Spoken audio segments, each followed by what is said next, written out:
guest from Facebook. Vera, I noticed there were a few things I needed to do to stream live. So forgive me, anyone who was on Facebook waiting, technology.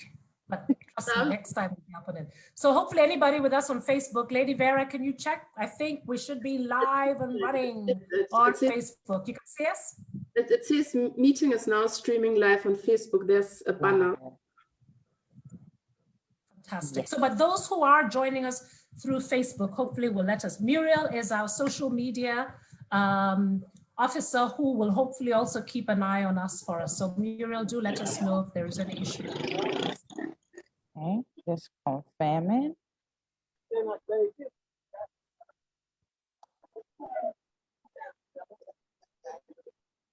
Okay, still.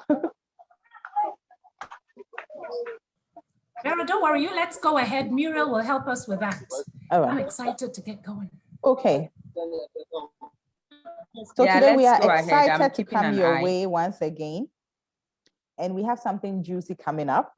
But before I go into that, I don't know if you have joined the first and the second edition. We did one in January. We did another one in February. January, we talked about resilience.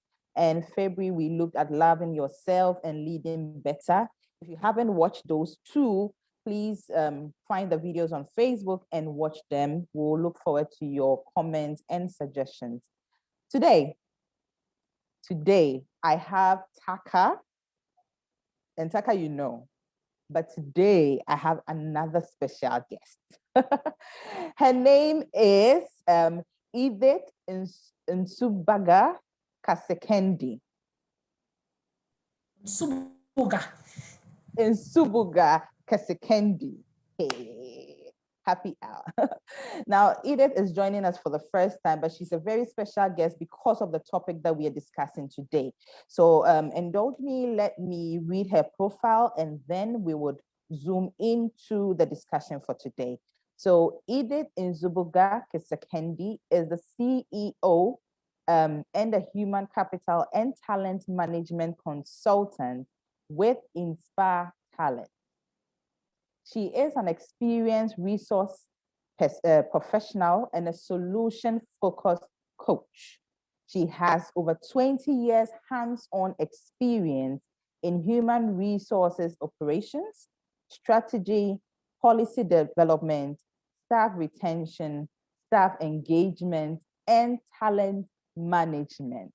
This experience has been gained over a diverse scope of industries, aviation sector, insurance sector, and auditing as well. She used to work with PricewaterhouseCoopers Kampala office, and I'm so excited to have Edith with us today.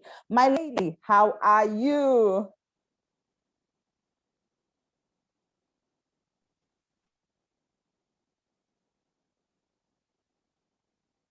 Hello, Edith. Fine, thank you. Awesome. How are you feeling today? I'm okay. Good evening, ladies and gentlemen. I'm happy to be here. Thank you, Buzara Africa, for inviting me over. Thank you. We are so glad to have you join us today. Taaka has also told us so much about you, and today with our topic, she's excited to share the space with you. Taaka, how are you doing? It's Friday and I'm on fire, and I'm particularly excited to have Edith with us. And I think there's a secret that you didn't share when you were reading out Edith's profile. Huh? What was not shared was how long Edith and I have known each other. And I did the math before. And guess what the number is? 40 years. We've been friends for 40 years. That means because we're just 40, we met at birth. So that's the long type of friendship. So I'm very blessed constantly to have friends with such knowledge, expertise, that we can collaborate and do things together. So this is an exciting day for me. So happy to be here. Great, great. Taaka, so I've mentioned the other topics that we've discussed over the couple of months, but today, to have two coaches with me today, I know something is really coming up and it's exciting. What's happening today? Hello, Lillian. Yes, so lovely to see everybody. Before I get into the topic, again, let me add to Vera's welcome. So lovely to see you all. And it's so nice to see people from many different places. For those of you who I know, you can see I shamelessly added where you're from. Huh? But if I haven't done so already, please add where you're from, because I think it's just showing how we're sitting in different spaces, but all bringing our heads together to talk about leadership. So this evening, what we're looking at, and the topic is partnering for performance during moments of uncertainty. And now, Vera, I'm quite intentional. Edith and I have been quite intentional about those terms. Huh? One, performance. I think there is no leader who is not on this call today who is not having sleepless nights thinking about performance. Or if you're a coach, you're an HR professional, many times you're supporting others to work on performance. Huh? So performance is front and center for most of us, and not just our own performance, but the performance of others. Huh? The other term we've used quite intentionally is, we don't say managing performance, because you manage things, you don't manage people. So we talk about partnering for performance. Huh? And finally, when we talk about moments of uncertainty, I think what we're all recognizing is that uncertainty is the critical element in the new normal in which we're in. So that's the topic that we're in today. Very, very interesting topic. We all know what has happened to our world with this COVID-19, and it's not been simple. So having uncertainty, we know, but what do we mean by partnering performance and all that in this uncertain space? Edith, would you want to help me, please? Yes, I think it's important to bring it home. The new normal is a common catchphrase now everywhere. Everybody's talking about what is the new normal. But I think it's important for us to appreciate the fact that, it refers to a state in which our economy or our society has settled in following a crisis. If you remember, this is not how we were. So the new normal is the state in which we are in following the crisis, and it's different from the situation we were in before the start of the crisis. Now, with the onset of COVID infection, there's prevalence fear. Everybody is scared of COVID-19. So what is happening at the moment? We are all wearing masks. The mask has become so central in our lives that it's even more important probably than your ID. If you don't wear your mask, you can't access the banks, you can't access the hospitals, you can't access shopping malls, and that has become the norm. We have had to learn to sanitize, we have had to learn to wash our hands regularly, and you find that our lives have changed. There's restricted movement. For instance, here in Uganda, we have curfew at 9 p.m. So of course, we no longer have any nightlife. So we are at the point where we have to stay at home. And it's a big difference, because Ugandans love to party, they love to go out. So this is the new normal we have had to adjust to. And then there are so many things like we have to social distance. There's no physical interaction. In Uganda, we love to hug one another, or at least give the handshake. But now what we have to do are maybe elbow bumps or foot shakes. It's a totally different scenario now that we're dealing with. And when we move to the business front, you look at a situation where businesses have closed, companies are restructuring, or they've laid off staff. So of course, we're in a situation where people don't know what is coming up. There are no jobs. There's one breadwinner. People have lost their loved ones due to COVID. There's limited income now, but still we have our loans. We have to pay our loans. They've not gone away. We have to pay our taxes. It's all the same. Life has changed on the business front again. It's now remote working. Previously, we never had to worry about lunch, because we would have lunch at work. families were not used to spending the whole day together, but now, for those who are working, you have to compete with your child for the dining table. You have this Zoom call coming up, your child has an online class coming up, and there's that group of children that can't access, internet, and they're not going to school. So that's the new normal that we are faced in. That's the period of uncertainty. And even at this point in time, there's also the fear of another wave of COVID infection, especially in the region. So that's the new normal. That's the new situation that we are all grappling with. And it's most definitely a period of uncertainty, but we have to find a way of adjusting and adapting to it.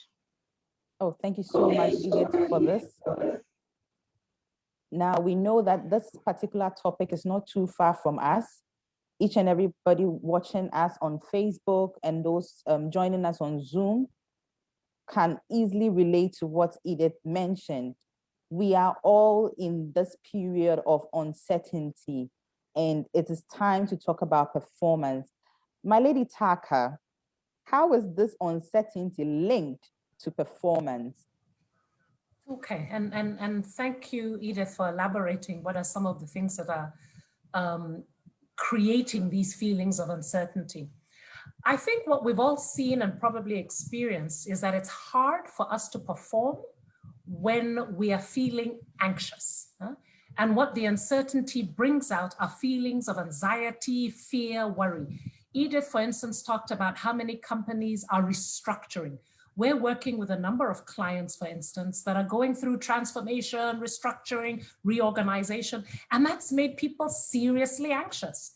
They're not just worried about whether they will retain their jobs, they're also worried about whether they will be given new roles that they may not be able to succeed in. So you can imagine that when somebody is that worried, they are unable to actually bring out their best. It's always fear. I think Betty has just put in the chat that, for instance, when you're in a state of fear, it actually holds you back. Some of the very practical things I have seen, for instance, is that when people are afraid, let's say there's a restructuring going on with a potential redundancy, what happens is, number one, people are afraid to speak up. So if they see things going wrong in the company, things that if they spoke up could be rectified and which could improve organizational performance, they don't want to be seen as the one that's criticizing, because they'll be like, you are the troublemaker. When it comes time to job cuts, you'll be the first one to go. So that type of anxiety and fear makes people very reticent, makes people afraid of opening up and speaking up. The other thing we've seen is that when people are afraid, they are also afraid that if they make mistakes, it'll also be a bad stain on them. Again, restructuring, redundancies, they'll be the first to go. So what do? They may hide their mistakes. And if people are not open about their mistakes, they're not open about some of the challenges they're facing, it's difficult for you as a leader to come in and provide the capacity required to bring in that type of support. So it's that type of anxiety. Again, as Edith said, when people see organizations are closing, people are thinking, if I may not still have my other job, maybe I should keep looking for another job. They don't feel so loyal. So they may spend their whole time online on LinkedIn or wherever looking for other jobs. Again, that will affect performance. So it's really saying that generally, even when people are loyal, anxiety affects performance. Performance goes down when people are worried. But besides that, when people are worried about their jobs as well, they don't display the type of behaviors, raising their hand to say, this is not going well, being willing to make mistakes. They don't do those types of things because they're afraid. Thank you for this. So for our guests on Zoom and for our guests on Facebook, this is the Busara Leadership Happy Hour. It is a happy hour program, but today's discussion is a serious one, just like last month and the following month. So sometimes bear with us if we are not dancing throughout, but it's because we want to present the conversation to you, and then we want to hear from you at a point, okay? So I'm having one message from Elizabeth. Elizabeth says, fear really holds one back, and it's true. Thank you, Elizabeth. I can take some more. So if you want to add up, please let us know. Just write it in the chat or put it on Facebook and we'll read it out. Great. Taaka, now we know the situation. We know the effect and we know how it's linked to performance. What do we do? What do we do? How do we make a difference? How do we change the pattern? Let me invite Edith to start. Huh? Edith, why don't you start with one of the first two things and then I'll take the next two. Okay, I'll share with you what I think leaders need to do in the face of uncertainty. Yeah, I think we must realize that during these uncertain times, the most important thing is one has to adapt to the environment. Because in order to work with your team, you as a leader will be charged with the responsibility of changing the mindset of your employees and aligning them to the new environment that's happening. But this has to start with you, the leader. It's important for the leader to accept that change has come, grieve the old, put it behind you, and then start working on what next. I think that's the most important first step. And then understand the new environment that you're working in. I'll give you an example now. We are going through COVID. Of course, as I mentioned earlier, businesses have closed, but you'll find a situation, for example, for a beer factory that, they're manufacturing beer. I'll give an example here in Uganda. We have curfew at 9. Now you'll find, of course, their main clients are those who go to nightclubs. So of course the sales will drop. So as the leader, it's important to think through what else can we do to keep the revenue up. So we'll probably look at starting another new product, maybe sanitizers, to keep you going in this period until everything is back to normal. So that's the first thing. Once you understand the environment, change the mindset of your employees and make sure you're all at the same page. And then the most important thing we have to recall is at the end of the day, we're looking for revenue. And you can only attain high revenue when you have high performance amongst your staff members. Yeah. So I think it's important for leaders to redefine the customer experience. You find so many times leaders concentrate a lot on the external customer. But in this period of uncertainty, it's important to look at the internal customer, your employee. So one of the key things I would recommend leaders to do is to create a perfect employee experience. Now, when I talk about the employee experience, I'm talking about the employee's perceptions about his or her journey in the company during different points in the company. How are they handled? And we're looking at things like the physical workspace, the technology, the culture in the organization. So it's important for leaders to think through things like, having a strong communication system in place. In most cases, if managers will communicate the tasks that need to be done, then it's going to support the performance of individuals. So many times you'll find that since a manager does not communicate what exactly needs to be done, this affects the performance of an employee. So having a strong communication system in place is important, and encouraging courageous conversations amongst your staff. It's important to be candid as the leader and say, okay, times have changed. We're in periods of uncertainty and I need your input. This is the way we're going. What are your thoughts? You'll be surprised at how resourceful the team members are. And this will also help staff feel that they are part of the journey, irrespective of the changes coming up. And candidness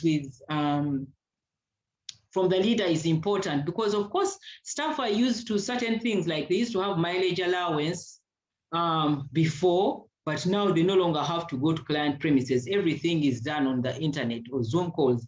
So those are the difficult conversations that are important to communicate. And it's also important to encourage teamwork during periods of uncertainty. This will also help support those staff members that are struggling or are not sure how to handle tasks. Once jobs are handled in teams, then, the staff members work together and they ensure that they complete the task in time. Then another key issue that leaders need to think about really affect performance is they need to cascade their strategy goals to each individual down in the organization. There are so many situations whereby staff do not realize their role towards the realization of the organization's goals. I'll give you an example. You could have a messenger, and usually in operations, they're not client-facing staff. And they are responsible for ensuring that they deliver this tender document in time. If they miss the deadline, the company is missing the deal.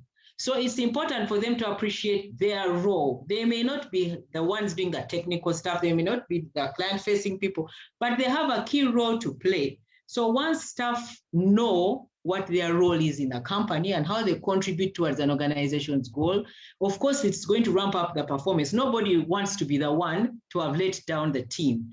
So it's important for leaders to share what are these goals, what is your link into the organizational goal, and how are you supporting the revenue? How are you supporting how the revenue is coming into the company? Then the other issue that the other point that leaders need to consider in this period is training of staff.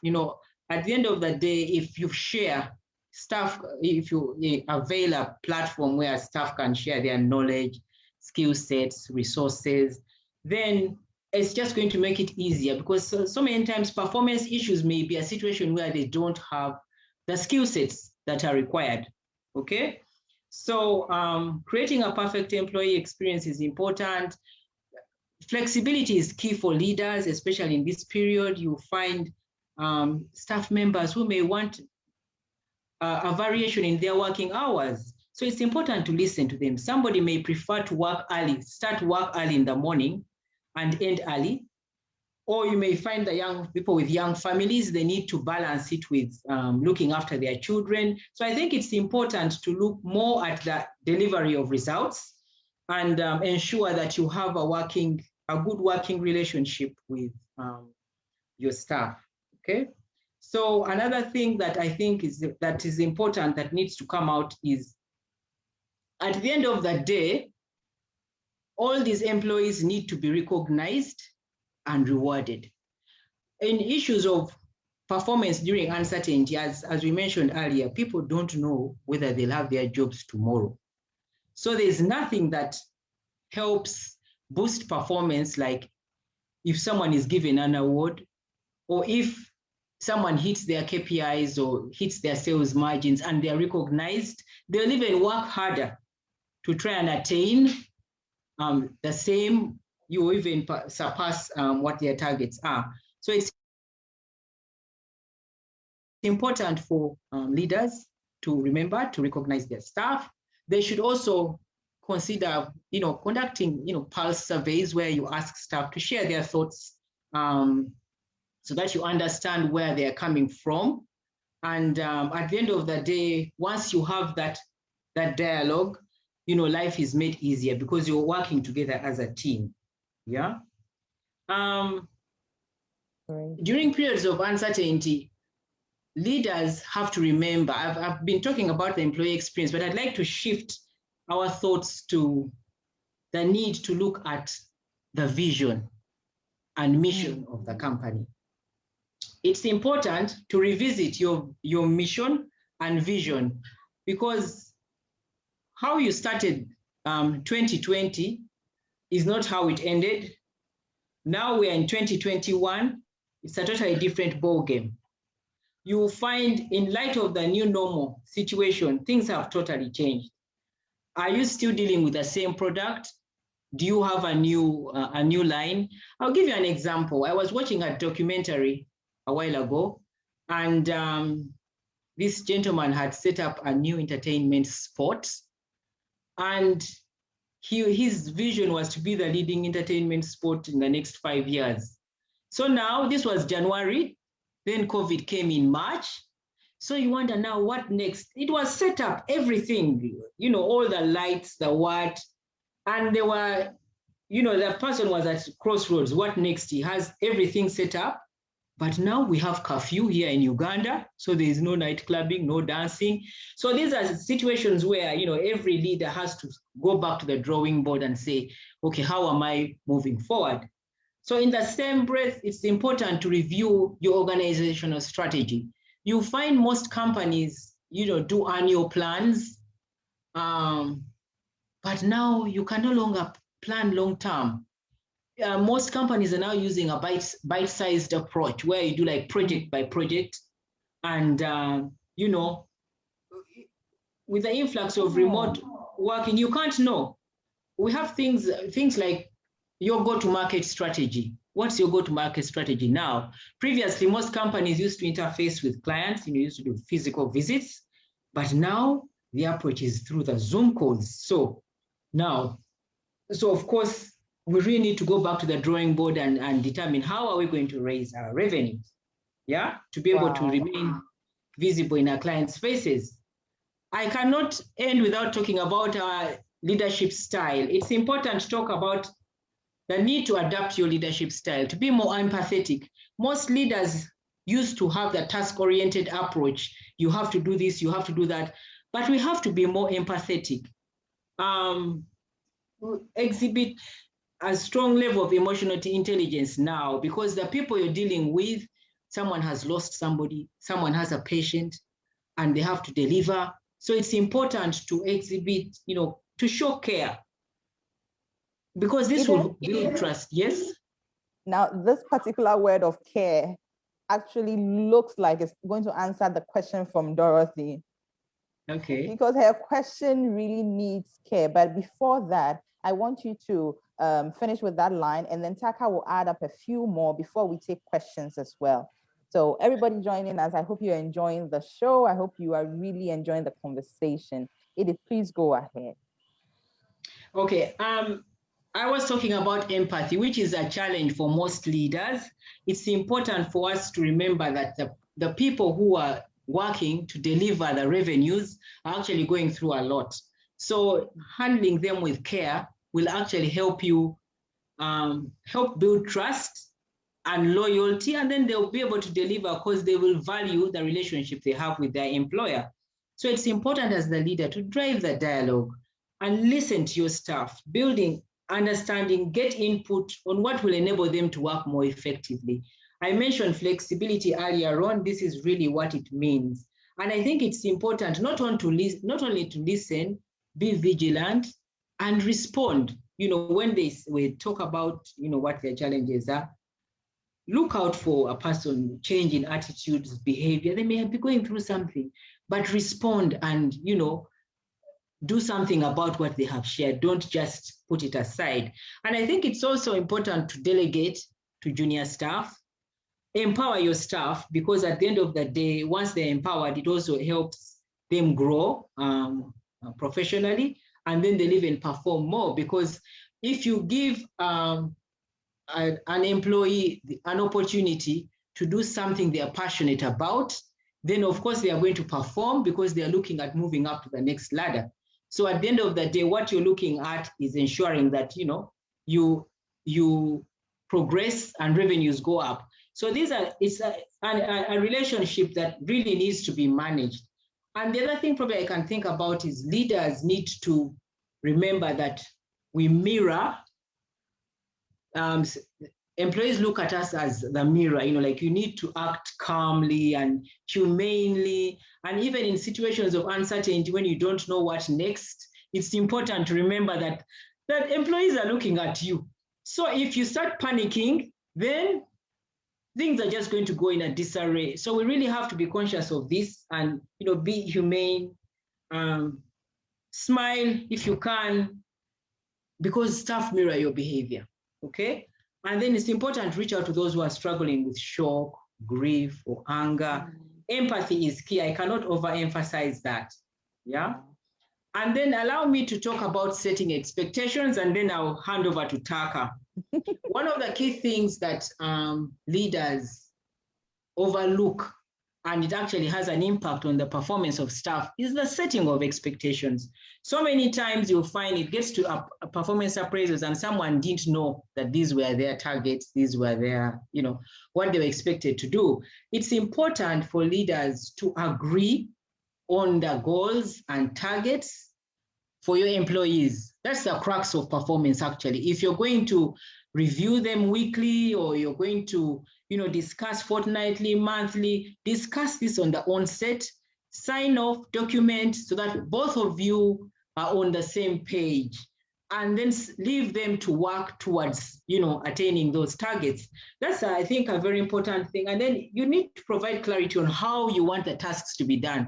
So many times you find the leader expects employee to use route A, they'll use route C, and then they only meet at the appraisal time, and the employees were like, no, you didn't tell me it is A. I thought it was C. And then and it's just a simple lack of communication. There was no clarity around, and of course, this will affect performance. So creating clarity on the new objectives, especially now with the new normal, because people are not used to being checked on regularly, because nowadays with the new normal, people are being checked on regularly. People used to spend 6 months when your supervisor has not told you anything, has not given you feedback.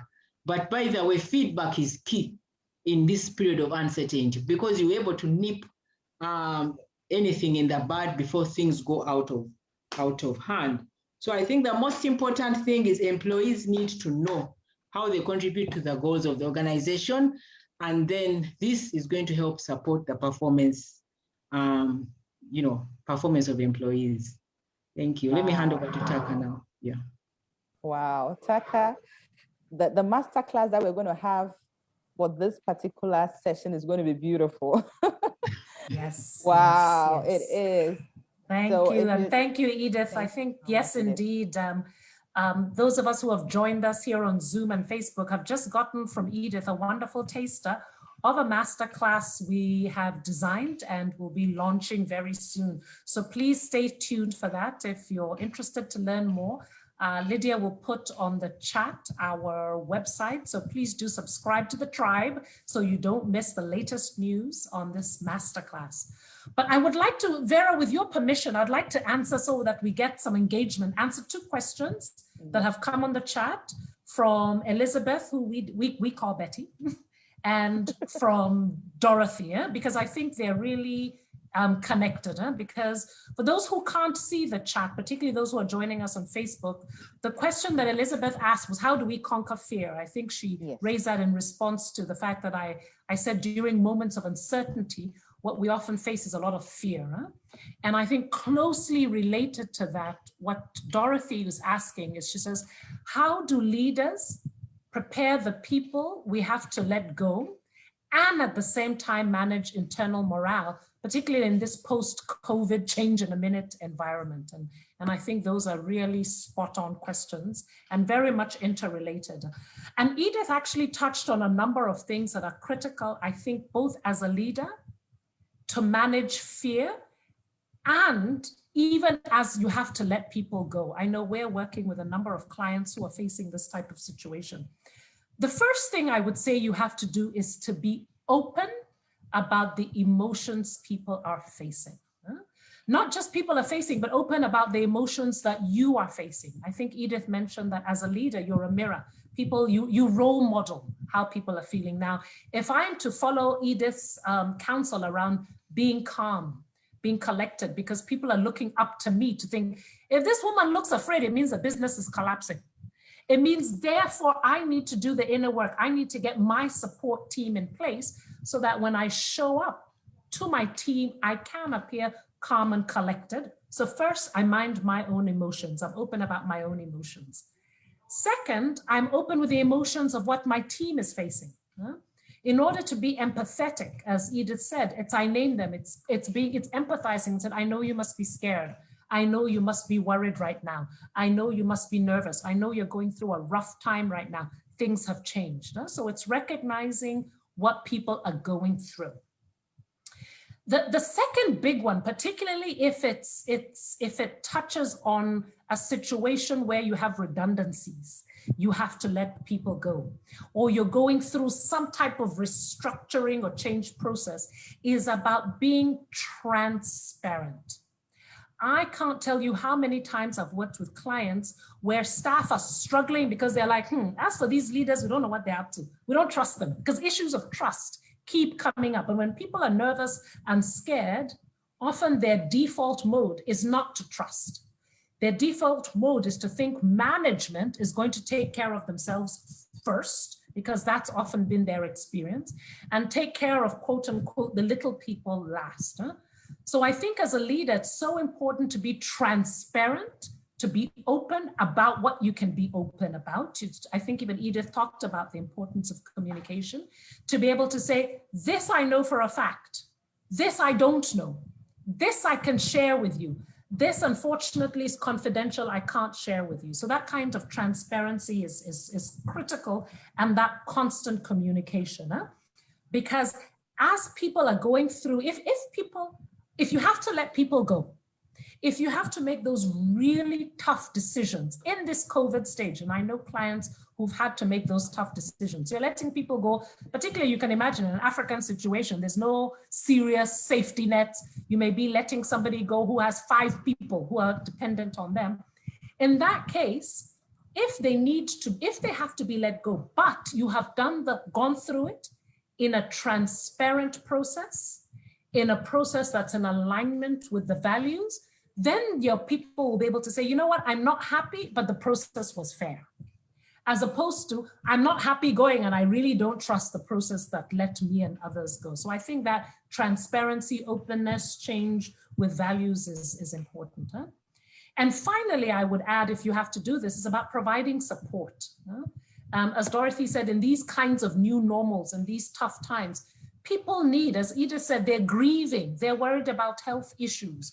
So for companies that can afford it, what are the mental health programs? What is the counseling? What is that type of support that you can provide to help people navigate this space? Let me stop here and see if there are more questions or comments. Now we want more. I'm sure we want more. So if you are joining us on Facebook, welcome again. We are open to questions, and any area that has not been tackled, please let us know so we talk about it. But as we already communicated, we have plans and we are ready to put together the masterclass for you. So check it out on our website. We'll give you the date shortly, and you can join the masterclass with Edith and Taaka. So Edith, any more for us before we take more questions? I'm standing by for more questions though. Maybe as we wait for more questions, I think Edith talked about almost like the first 2 big things that we'd be sharing with you. That I think those first big things were indeed you readjust as an organization, you pivot, you are agile in response to the new normal. Then the second thing she talked about was you set expectations, and these expectations have to cascade down. And then I will come to later the last 2. Yes, but I see Dorothy's hand up, so I'll come to that after. Maybe we'll hear first from Dorothy. Okay, Dorothy, please go ahead. I would want to see you. Thanks, everyone. Hi, Lady Vera. My camera is broken. So yes, so I'm using a phone that doesn't have a camera on it, and we are, but here we are. So thanks everybody, thanks Edith, thanks Taaka for the great responses. And I feel like my question about how we manage both the folks who are letting go and the folks who are left behind, how we sort of manage that, I feel like I have some good direction now. Thank you for those responses. But I also wonder if just maybe, as we think about, for instance, I run a very small firm, very small, very few people. I don't have HR. I don't have an external sort of mental health support agency that I can reach to. So I'm every, with the responses, I'm wondering, how do I sort of bring this down to the level of a micro business? And that's what, as I'm sitting here thinking, I wonder, might you have any examples of any sort of real client, without naming names, in a very small environment to show how they went about actually implementing some of the suggestions that you're making. And that's the question that's floating through my mind right now. Thank you so much for the question. Taaka, would you want to take this? Or I don't have a client to share, because actually, as it turns out now, a lot of my clients that are going through change are actually the larger ones, because they're finding that they're in some ways less agile. But if I had a small SME client that came to me and said, Taaka, we don't have these resources for all these kinds of things, what would you suggest? Is for one, let's talk about particularly around the managing of the difficult emotions. Often the person that can guide you, can support you the best, can often also be your line manager, you as the CEO. So it often starts with you, Dorothy, as the CEO, and thinking about what are the types of resources that you're using? What are you reading? What are you listening to in terms of podcasts? A lot of the resources that we have found online to support our big clients have come from free resources online, podcasts and books. Let me give you a perfect example. One of the resources we're using right now is a book by William Bridges called Transitions. And it's a fantastic book for navigating change. And we've developed an entire program around that. So I think that's, for instance, an example of how one can leverage lots of free online resources and encourage your team members without spending any money to actually be able to use those and build themselves up when you don't have formal HR. And I see this. That's great. Yeah, that's actually, hadn't even thought of that. So yeah, thanks. Yeah, okay. Yeah. Thanks. There, I see lots in the chat. Yeah, so let's do them. Let's go through them and then we'll see what we'll do with the time. Okay, so I'm taking one from Rachel. She says, was that the next one? Okay. Yes, that's the next one. Sure. Am I missing? No, I didn't jump. Okay, very good. Go ahead. You have to read it out. I think those on phones can't see the chat. So you have to read out. What is, I can read it. What is acceptable performance in the new normal? I missed you. Okay, so what is acceptable performance in the new normal, considering a lot has changed and we are limited in what we can do in some respects? So would you want to take that, Edith? Yes, I think acceptable performance actually will derive from the conversation you have with your supervisor at the onset. It's about agreeing what you're required to do and agreeing on, the targets, and then reaching an agreement, because so many times, and it's also accepting whether you have the resources or the skill sets, because sometimes you find situations whereby people are expected to do work when they've not been supported. For instance, now you have a situation where people have to have data to be able to keep up with the Zoom calls, the Zoom meetings, to be able to keep up with, presentations and all. But if you have a situation where somebody has not been well facilitated and they're not performing, then of course they will be below par. So it's a whole situation where acceptable performance will be attained when an employee is well facilitated, they have the right resources, and they have agreed with their supervisor on what the requirements are and how they're supposed to do their work. I don't know whether that's okay, Rachel, whether I've answered your question. I think she's yes. Good. Good to hear your voice, Rachel. Okay, so we have one from Gillian. Gillian, we're missing you. On faith.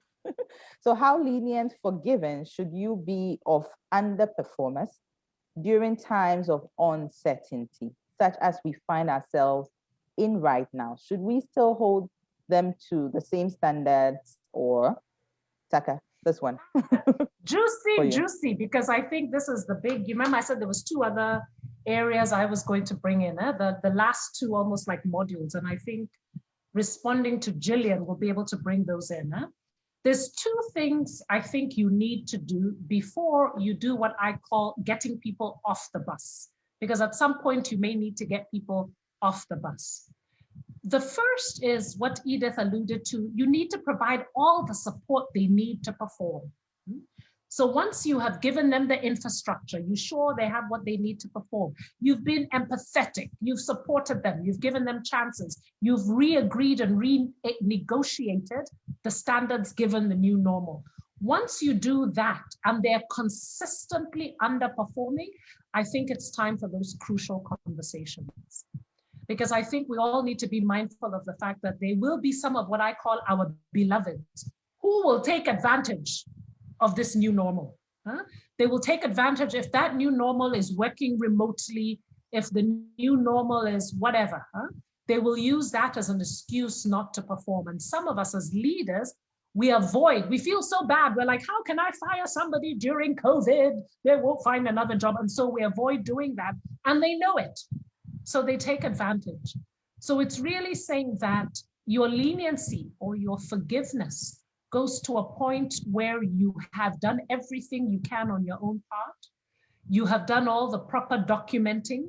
You've given them all the chances, but please continue to have your boundaries of what's acceptable and what's not acceptable. And this is going back to what Edith said about clarifying expectations and being clear that even during these COVID times, it doesn't mean you should continue to underperform nonstop.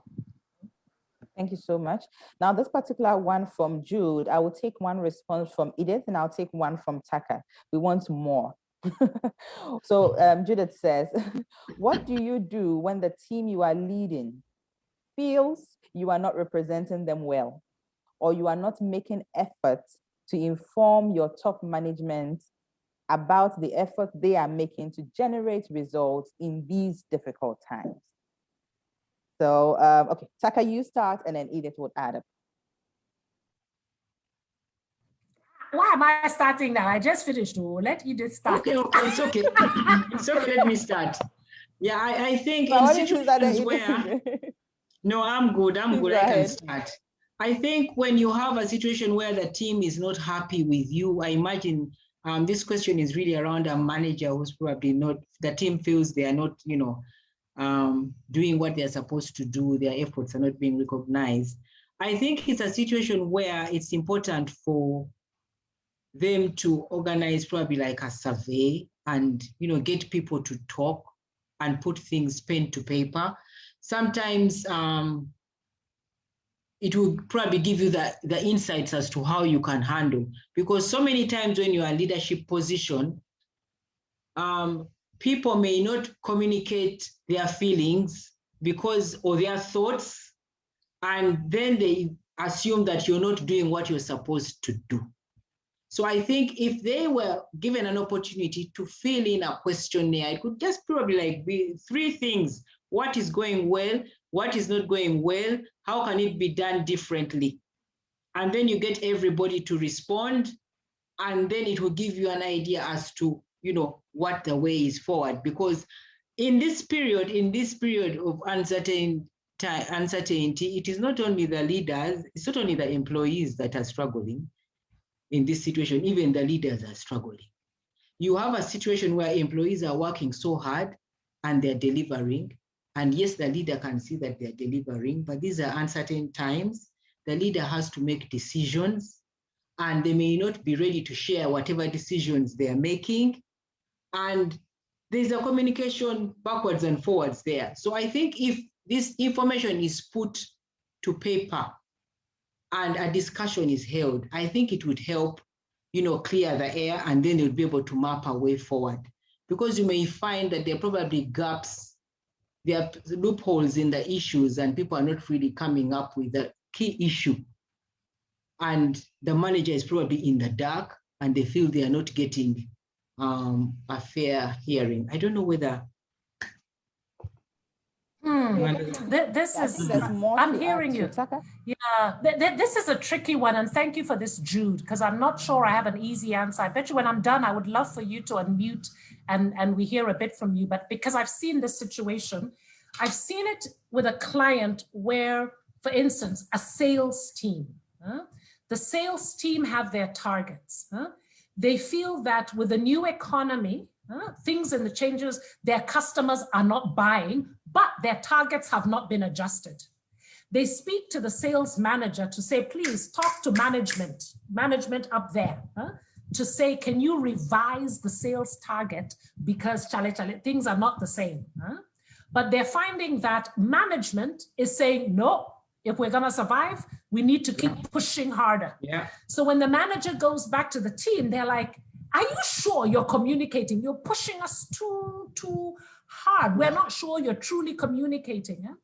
So I wonder in that context, if there is something that the manager can do to be very explicit about what efforts he's communicating to senior management. So that transparency helps to say, these are the things I noticed that you're doing, and I'm definitely communicating that.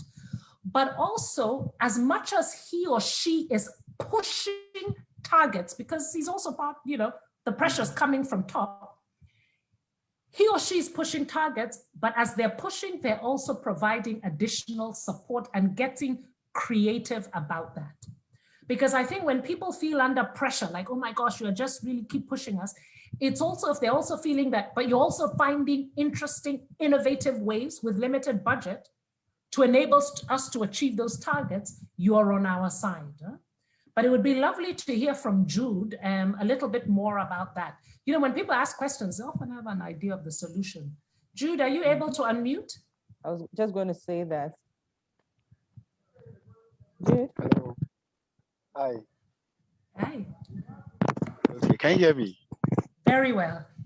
Okay, so I think Taaka just touched on the clarity you want me to add. So, especially when you are leading a sales team, there are targets that must be met.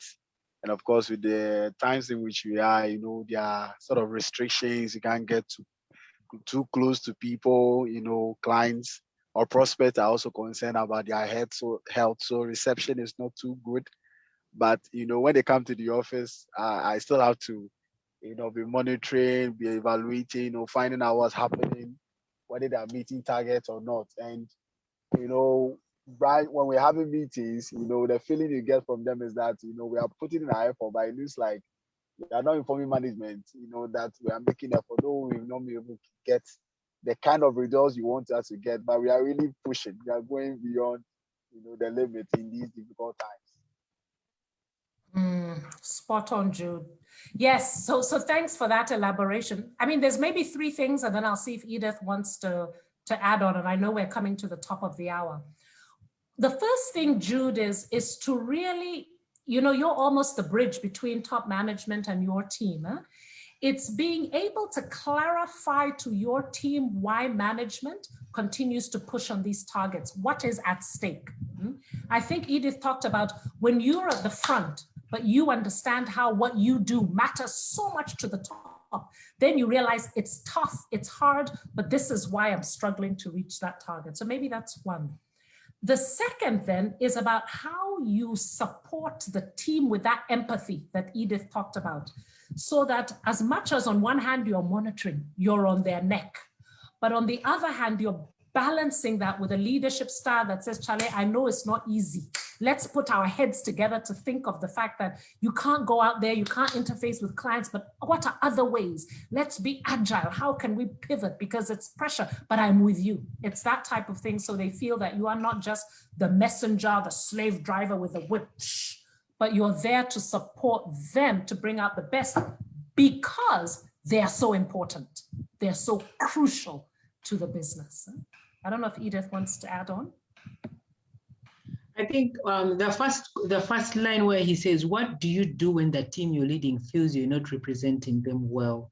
I think as the manager, you could actually have a one-on-one with each team member just to hear their views. In that way, you'll connect with them and have an opportunity, because sometimes when you're communicating to a team, you're like detached, but if you opt to have a one-on-one discussion with each team member, you'll probably get the results you're looking for, because you'll have connected, you develop that connection which will support whatever needs to be done. Great. Taaka and Edith, I have a question. Would it, at this particular instance, with this particular scenario, would it be good if the top managers or some come in and support the person in the middle management level to maybe communicate or discuss the vision and the targets with the rest of the team? Would that help? Sure, if it's done in a way that's not undermining the middle manager. You know, if it's done to like, I know your person has communicated. So it's not as if to come in, I know your person, I know Jude is not telling you the reality. So I'm coming in to tell you the reality. Yeah? So if it's done as to say, you know, Jude is here from you. So I'm coming to support Jude, to echo what Jude has said. If it's done in that way, and it's done to encourage the team, not to get on the team, is to say, I'm coming to echo what Jude has told you, that you all are so important as the sales team. At top management, we value. So if we're on your neck about results, please understand that it's not that we don't appreciate how difficult it is for you. It's because you matter so much, and the revenue that you bring in as a sales team makes such a difference. Oh, I see we're at the top of the hour, and Lillian has a comment.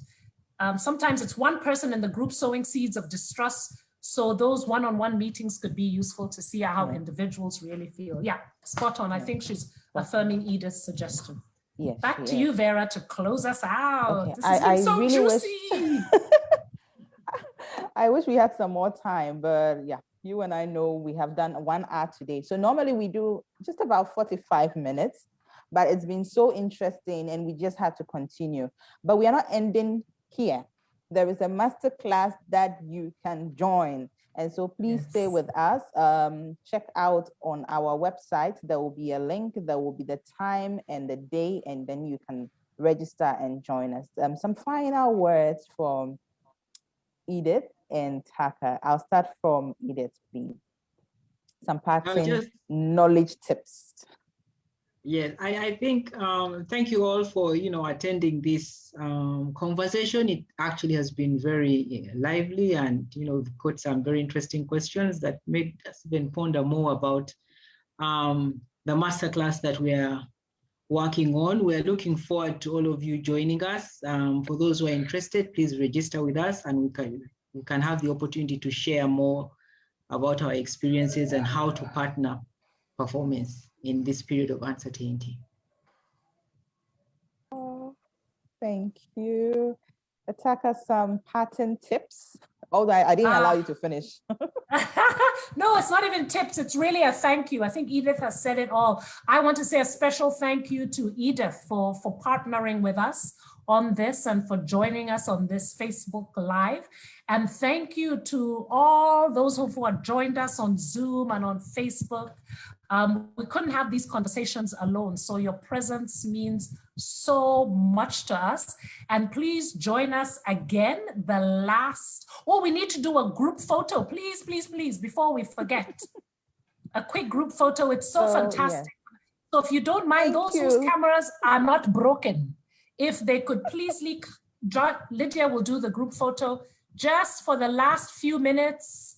And I will be putting the music on as Lydia. So if you can, kindly just turn on your camera for 1 minute.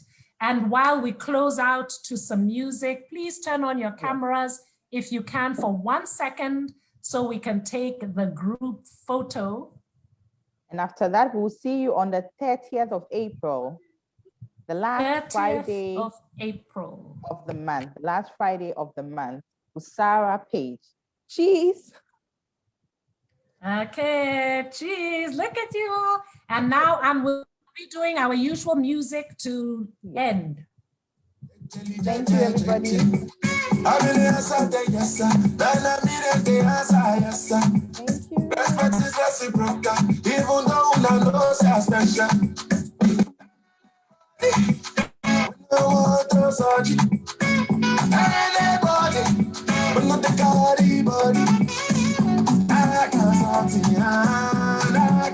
Thank you.